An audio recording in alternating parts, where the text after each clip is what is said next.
clairement, aujourd'hui, on est en train de vivre un moment charnière dans l'économie mondiale, hein. Il faut le savoir. On est effectivement au bord d'un crack.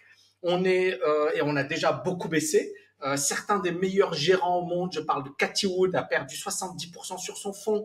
Bill Ackman a perdu 430 millions de dollars récemment. Et la question qui se pose, c'est comment gérer la volatilité actuelle? Est-ce qu'on peut tirer son épingle en tant que particulier dans le monde actuel? Et pourquoi c'est important d'investir? C'est un petit peu les grandes lignes du programme. Ça vous intéresse ou pas? Yes. La liberté financière, la question qu'on se pose tous, c'est est-ce que c'est le privilège d'une élite financière, politique, intellectuelle? On vient d'avoir les élections, d'accord? Les élections sont finies. Qu'est-ce qui s'est passé après les élections? Les gens ont manifesté et ont expliqué que c'était toujours la même chose, que rien n'allait changer, et vous savez quoi? J'ai pas eu besoin des élections pour savoir que rien n'allait changer. J'ai pas eu besoin d'attendre, de voter, etc. pour savoir que rien n'allait changer. Pourquoi? Parce que quand j'étais dans la galère et quand j'étais dans la merde, j'avais très vite compris qu'à un certain moment, il fallait se responsabiliser, prendre en main son avenir financier et que personne n'allait le faire pour vous. Donc aujourd'hui, la liberté financière, c'est le privilège de ceux qui agissent, pas d'une élite, bien évidemment, qu'il y a des gens qui ont plus de facilité que d'autres. Il suffit d'être bien né, d'être dans le bon endroit, au bon moment, d'avoir les bonnes connexions pour avoir plus de facilité pour réussir. Prenons par exemple le cas de certaines des personnes les plus riches au monde. Zuckerberg, Bezos, ils ont fait Princeton pour Bezos.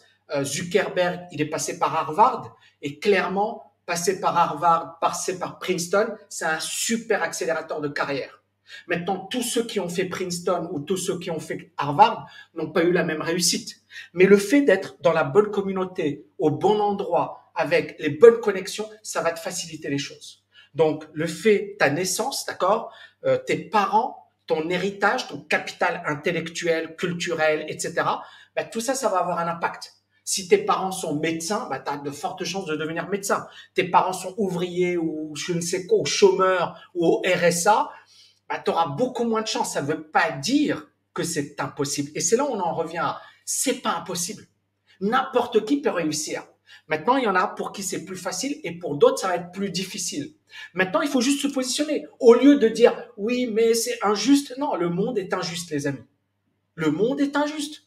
Vous avez la chance de regarder cette conf. Il y a beaucoup de gens, ils n'ont pas de téléphone, ils savent pas lire et écrire, ils n'ont même pas de quoi manger. Vous voyez ce que je veux dire? Le monde est injuste. Toi qui es là, qui va dire oui, mais c'est injuste, mais réveille-toi. Est-ce que vous voyez ce que je veux dire? Il y a des gens qui sont dans une situation pire que la vôtre. OK?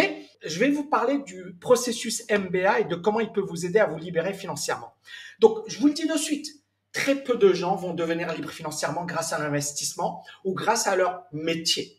D'accord? Pourquoi? Parce qu'il y a plein de pièges. Regardez récemment ce qu'on a eu. On a eu Metaverse, les NFT, la location locative, l'immobilier, l'or, le Bitcoin. À chaque fois, vous avez un nouveau truc, un nouveau truc, un nouveau truc à la mode, un nouveau truc à la mode. Et en fait, le problème, c'est que t'es un particulier ou même un professionnel, t'es perdu. Parce que même les professionnels, ils sont perdus, ils savent pas que faire. D'accord? Ils voient des petits jeunes, ils arrivent, ils font des NFT, ils explosent. Ils disent merde, moi j'ai l'expérience et tout. Le petit mec, le petit jeune, il vient, il gagne plus que moi. Ils comprennent pas. Mais parce que on est aujourd'hui dans une folie spéculative, dans une bulle spéculative. Et dans une bulle spéculative, c'est pas forcément les plus intelligents, les plus expérimentés qui vont gagner. C'est ceux qui, à un certain moment, vont avoir de la chance, ils vont oser y aller. Puis, à un certain moment, bien évidemment, on le voit, hein, les cryptos, il y a des cryptos qui sont effondrés. Et donc, c'est toujours le même phénomène. C'est-à-dire, il y a un engouement, puis ça commence à prendre, puis ça commence à exploser à la hausse, tout le monde s'excite, tout le monde se dit ça ne peut que monter, tout le monde commence déjà à se voir et à se visualiser comme un millionnaire, voire un milliardaire, et puis douche froide. Et l'investissement, si vous comprenez ça, vous avez déjà compris beaucoup de choses. C'est vraiment un processus à long terme. Quand on parle d'investissement, il faut jamais se projeter à court terme. Il faut toujours avoir une vision long terme. Si tu es dans le bruit, tu es foutu, tu es perdu. D'où l'importance d'avoir une méthodologie. Et puis, il y a des influenceurs. Les gars, ils viennent de nulle part et ils vous expliquent, voilà ce qu'il faut faire. Je gagne tout le temps. Ils gagnent tout le temps, les gars. Ils gagnent tout le temps. mais en fait, ils gagnent pas vraiment. Et c'est vous qui perdez en les suivant. D'où l'importance, encore une fois, d'avoir sa propre opinion. Et enfin, le dernier truc, c'est les experts qui vous annoncent chaque semaine. Il y en a, ça fait 10 ans, ils te disent c'est la fin du monde. Ça fait 10 ans, ils te disent l'euro, c'est bon, la chute de l'euro est imminente. Ouais, ça fait 10 ans, quoi. L'euro, il est toujours là, quoi, les amis. Hein. Vous voyez ce que je veux dire? Maintenant, moi aussi, je fais des vidéos négatives parce que à chaque fois que je fais des vidéos où je mets crack et compagnie, mon nombre de vues explose. Mais, vous l'avez compris, dans mes vidéos, je suis toujours argumenté et je suis pas là à paniquer, etc. J'essaie d'être hyper rigoureux, hyper structuré dans ce que je fais. C'est très important. Donc, résultat des courses. Beaucoup de personnes, ils sont là à suivre le dernier gourou à la mode. Et en fait, le problème, c'est qu'ils vont perdre tout leur argent. Et le deuxième risque, c'est de se dire, j'ai peur. J'ai peur, je ne vais rien faire. Le problème, c'est que si vous ne faites rien, eh bien, on a le risque de l'inflation, les amis. L'inflation. Et l'inflation, elle est là. Elle est très forte. Elle est à des niveaux records. On parle de 8%, 10% pour les États-Unis. Je vous ai parlé de la Turquie où l'inflation était de 50%.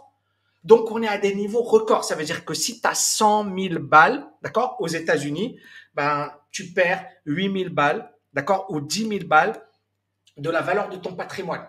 Donc, tu as le premier risque, tu investis mal et tu te prends du moins 50%, moins 70% sur ton patrimoine.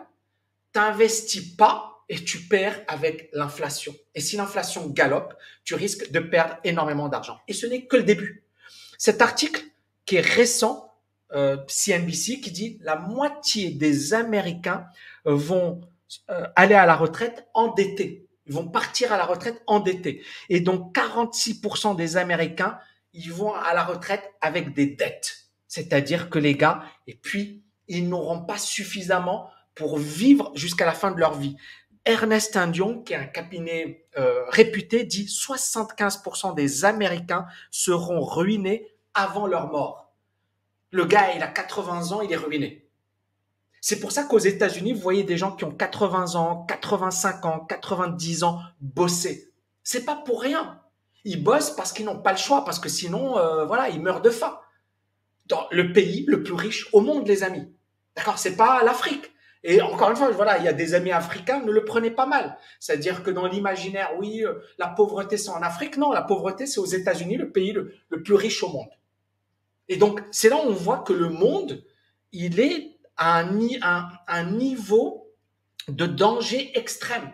Parce que si le pays le plus riche au monde, tu as des gens qui ont 80 ans, qui n'auront pas suffisamment d'argent pour se nourrir, c'est très grave. Et le problème, c'est qu'on va avoir un vieillissement accéléré de la population. C'est qu'on n'a encore rien vu. Dans les 10, 15, 20, 30 prochaines années, le vieillissement de la population va s'accélérer. L'économie mondiale va connaître une transformation sans précédent.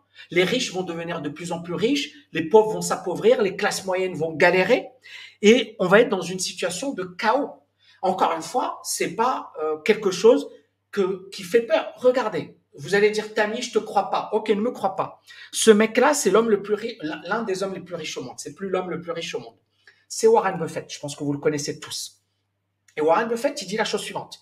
Il dit, lorsque l'inflation est élevée, la meilleure chose à faire, c'est d'être exceptionnellement bon dans un domaine. C'est ce que je vous dis, je me tue à vous dire. Il y a beaucoup de gens qui me disent, ouais, mais il n'y a pas que l'argent dans la vie. Je vois mes vidéos, il y en a qui me disent, ouais, mais Tammy, il n'y a pas que l'argent dans la vie. Mais l'argent, c'est pas important. Mais franchement, il y a la santé et la famille. Eh ben, je vais vous dire, oui, il a raison. L'argent, c'est pas le plus important. C'est la santé et la famille. C'est ça le plus important. Mais si tu n'as pas d'argent, bah, ta santé elle est moyenne et ta famille, tu ne pourras pas assurer pour ta famille. Est-ce qu'on est d'accord? Donc, à un certain moment, je ne dis pas que l'argent, c'est numéro un. Je dis que l'argent permet d'aider les gens que tu aimes, d'accord, d'être là pour ta famille. Tu es là, tu es présent. Et ta santé, ben, il vaut mieux avoir. Moi, Dubaï, tu payes pour ta santé. Tu as un gros problème, ils vont pas te dire, oh, t'es gentil, je t'aime bien, Tammy, tu as une belle chaîne YouTube. C'est, tu payes, mon ami.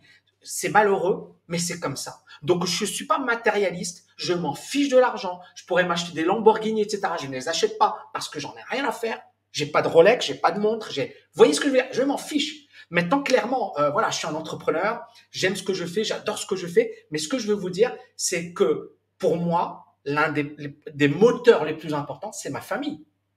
C'est les gens que j'aime. C'est pour moi, c'est ça le plus important, la liberté financière. C'est pas l'argent, parce que l'argent, finalement, on s'en fiche. Avoir 100 millions, 10 millions, 2 milliards, tu vas pas être plus heureux en ayant plein de milliards sur ton compte bancaire. Tu vas être heureux si tu as une famille, si tu fais des choses, si tu vois ce que je veux dire. C'est ça la chose la plus incroyable, c'est ça. Mais il ne faut pas oublier l'argent. Il ne faut pas oublier sa liberté financière.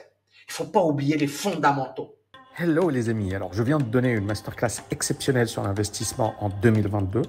Comment protéger son argent et le faire fructifier dans un environnement aussi chaotique. Cette vidéo n'est plus disponible sur YouTube, mais tu peux encore la visualiser en cliquant sur ce lien. C'est 2h30 de contenu de très haut niveau. Tu découvriras également Invest Mastery, notre meilleur programme sur l'investissement. À très vite.